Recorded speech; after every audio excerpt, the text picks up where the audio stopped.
In this video, I'm going to show you how you can get to clone your WhatsApp application. This is possible. By cloning, I mean to install a second copy of WhatsApp. So how can you get to do it?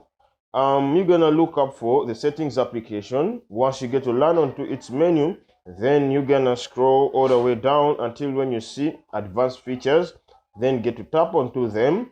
Then over here, you're gonna tap on Duo Messenger.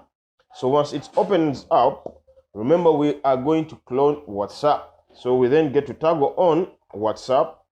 Then over here you see that they're saying install a second copy of WhatsApp. So you then get to tap on install, and then the process of installing the second copy of WhatsApp gets to be done. As you see, within no time the second copy has been installed.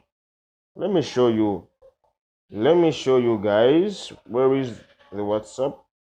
So as you see over here, the first copy is over here. I mean, the original WhatsApp is here, then the second copy is over here. So that's how basically you can get to clone your WhatsApp application. Yeah.